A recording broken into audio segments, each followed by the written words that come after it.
Hey everyone, welcome back to Sgcarmart. So, the Tucson nameplate should not be unfamiliar to most Singaporeans. Since it was first introduced in 2004, the Tucson has been a staple of the Hyundai lineup. Now, when the 4th generation was launched in 2020, there were two significant changes. First, a radical new design language, and secondly, a hybrid powertrain was introduced. Now, for model year 2025, the car has received a facelift, so let's take a closer look.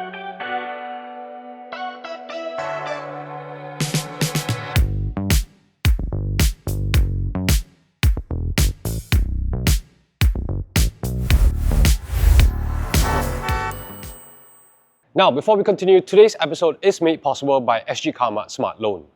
Sgcarmart Smart Loan is designed to save you time and money through a digitalized loan application via MyInfo for your used car purchase at below market interest rates.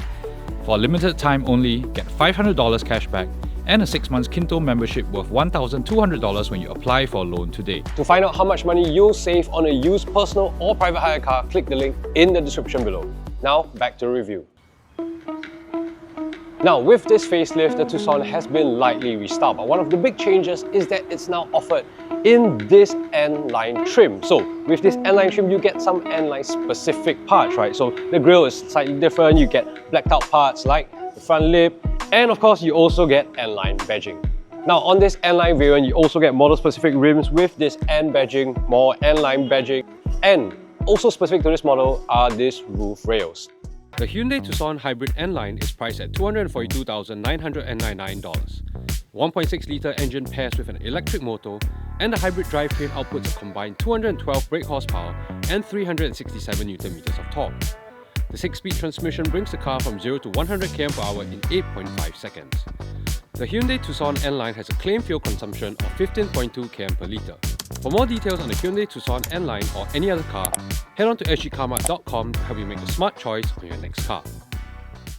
Now, at the rear, the Tucson retains its very distinctive rear light signature, right? And I think that's in keeping with the overall design of the car. So N-Line or not, it's a very bold and distinctive design, and obviously the N-Line adds just a little bit more aggression to it.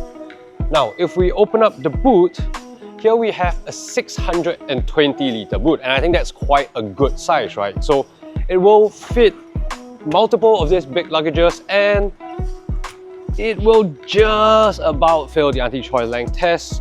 But you know, 620 litres, that's plenty for most people. Now let's jump inside the car. Now here in the rear seat, space is generally very good, so I've got good amounts of leg room, plenty of headroom actually. And you know, I think materials-wise, it's generally quite nice. Yes, there are quite a number of plastic parts and some fabric parts, but I think all your key touch points, so like over here where you will rest your arms, nice soft touch materials and no real complaints, right? So in terms of some of the amenities, we have rear aircon vents. It's a single zone here at the rear, but with two separate vents, and you have two USB-C ports as well. And we also have sunshades for the rear passengers. Now, if I slide over to the middle, now here's something interesting, right? So the middle seat is actually quite wide over here, so it's quite comfortable to sit on. It's not a completely flat floor, but you can put your feet up in the middle. The only thing is that, I guess perhaps due to how this is a little bit sort of concave in, the middle backrest is a little bit jutting out, so you do sit a little bit more upright. But you know, this will very comfortably sit 3 adults for long periods of time, I think. Important changes on this facelift though are in the front of the cabin, so let's head there. Now, it's here in the front of the cabin where the changes on this facelift is most obvious, and that is really to do with the real estate here, right? So let's start with this panoramic curved display, right? So two 12.3-inch screens, obviously your infotainment screen and then your digital cluster. In terms of functionality, it's not vastly different from before, but you have all your usual stuff, right? So let's be very honest, the actual infotainment interface itself looks alright, but it's really nothing to shout about. Quite simple and basic, all things considered. The good thing, of course, is that you have access to wireless Apple CarPlay and wireless Android Auto, so you can just link up your phone and then access your Spotify, your maps, whatsoever. Now, this center console is also completely redesigned. So here you have a lot of your regularly used controls, right? Your aircon controls, these are now touch controls. It's nice to still have a knob to turn to adjust your temperature on the fly, so I like that.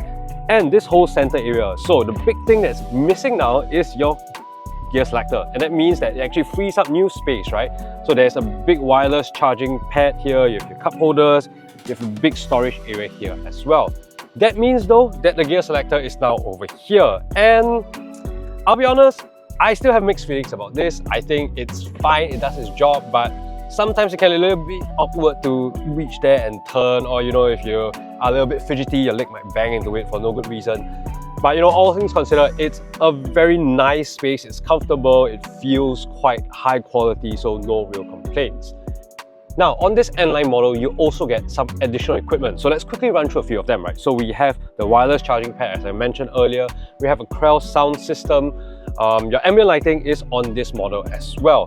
And with this N-Line model being the more sporty one, obviously you get this leather suede sport seats. And just to quickly mention, these are ventilated and heated as well. And you get this additional ridge stitching. And one more thing, sunroof. Yep, that's just on this N-Line model. Now, I do also want to point out a couple of digital functions that are specific to this N-Line model. The first, and perhaps most useful, is the blind spot monitor. So this is on either side of the car when you turn on your indicators. Heads-up display, that's also available on this N-Line model, and there is also the surround view monitor. So this is basically a 360-degree camera that you can use, and it's very, very handy for parking, right? So your top-down view and then your rear view as well. So that's a run-through of all the changes inside the cabin of this car. There are also some notable ones underneath the car, so let's go drive this car and I'll tell you more about it. Now, with this facelift, there are also some significant changes with the powertrain. So first is the performance numbers. So this car actually still uses the same 1.6-litre turbo hybrid powertrain. However, total brake horsepower has actually gone down a little bit to 212 brake horsepower, but the actual total torque is actually more, so 367 Nm of torque. Which means that, interestingly, this is actually slower in a straight line than before. But because there is more torque, I think that low-end pull is a lot better. I think that's probably a good improvement, right? Because again, you're not doing drag races in a Tucson. You want to drive it sensibly, and the additional low-end torque, I'm guessing probably a little bit more electric assistance, actually helps with the overall experience. And as far as the hybrid drivetrain goes, I don't really have any complaints. It's quite quiet if you're driving it smoothly. It toggles between EV mode and petrol mode seamlessly. You don't really tell when it's in EV. So now it's in EV mode, right? And I'm doing 81 km per hour. Petrol engine kicks in very, very smoothly. Yes, if you put your foot down, yeah, maybe it sounds a little bit strange, but you really shouldn't be doing that too often. Now, the other significant change is that this is now strictly an all-wheel drive model instead of the front-wheel drive from before. That has both upsides and downsides, right? Upside is that, yes, definitely I think handling is improved. It's a lot more confidence-inspiring if you're going through corners, and in poorer road conditions, it's probably a good thing to have that, there's also additional drive modes like snow, mud, not really relevant here in Singapore. The downside, of course, is that you're gonna take a hit on fuel consumption. All things considered though, I think it's still pretty alright. So, Hyundai claims like 15.1 km per litre, I think. And we're doing something in the region of 14. So, for a car in this particular segment, no real complaints. I think that's okay. Does this being all-wheel drive change the overall driving experience though? No, not really, right? Because I think fundamentally this is designed to be a smooth driving, comfortable family car, and I think it does that quite well. So we're now just cruising along on the highway. Ride quality is really quite good, it's very smooth. This car eats up bumps quite decently, quite well, so I don't really have many complaints. The steering is quite light, not the most feel, but it's alright, right? We also do want to talk about some of the safety and assistance features, and actually there are quite a few that I do like. So the first is actually the blind spot monitoring system, and there's also your standard suite of driver assistance systems. So your lane centering is just one button press here, and I think that's great. It's very easy to activate and it does the job really quite well. So we're going around a bend now, and yeah, it's helping me to keep in the lane. So that's effective, it works. And of course, adaptive cruise control, you just turn it on with a press of a button as well. As far as an on-road family SUV, I think the Tucson ticks all the necessary boxes, right? It's not a particularly exciting car to drive, but it's not supposed to be. It's supposed to be simple, effective, straightforward, while still being quite comfortable. And I think it really achieves that. It's also really quite relative to what you expect from this class, reasonably quiet, right? So I think it makes for a comfortable overall experience. So the facelifted Hyundai Tucson, is it a will buy, won't buy, or go try? I will say it's a go try. So with Hyundai's latest generation of products, I think there's a very clear intent to move a little bit more upmarket, right? I think the products are of a higher quality. I think the overall product execution is improved, is definitely better. So if you were picking between the two, I would say definitely go for the N-Line, because I just think the additional equipment really adds to the overall experience, and it's not a big price jump from your standard model. And you know, truth be told, I think it's a lot of car that you're getting with the Tucson, but 276 is also a lot of money. So for some context, right, a new 3 Series is 280 plus thousand. So you know, this is creeping into that kind of money territory. Obviously, Tucson and the 3 Series are very different kind of cars, but all things considered, this is on the pricier side of the price spectrum. And then of course, we also have to consider the broader automotive market right now, one that is very clearly being dominated by a lot of Chinese electric SUVs. And given how competitive that space is, expectedly, it's also very price competitive, right?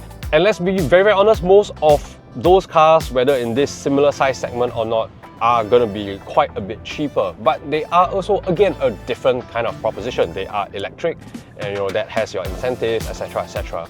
Is the Tucson really competing with those cars? Not really, right? But I think inevitably people will be looking money-wise against some of these other electric options as well. If you were not ready to make that electric move, then something like this, right, a hybrid SUV, I think can make a lot of sense. And this is admittedly maybe a little bit more traditional formula, right? And actually, if you think about it, there's not that many more cars in this particular segment. You have cars like, I guess, your CR-V, maybe your Harrier hybrid, you have maybe a CX-5. So those are, you know, in the mid $250,000 price point anyway, right? That is kind of the market that you are shopping in. So is the Tucson a little bit on the higher end? Yes, but I also think from a product standpoint, it also exists maybe a little bit higher than these other competitor products as well. Ultimately, I think it's a question of what do you want? So if you are looking for a very sensible, family-friendly SUV, but still with a more conventional drivetrain approach, so this is just a hybrid, just go to the petrol station and pump it up, then yeah, I would say definitely go try this Tucson and see what you think. So yes, that's our review of the facelifted Hyundai Tucson. Let us know what you think of the car in the comment section below, and of course do remember to like, share and subscribe to our channel, and you can hit the notification bell to be alerted of all our upcoming videos. And of course, also check us out on TikTok at Sgcarmart. So yes, that's all I have for you today. I'll see you soon. Bye!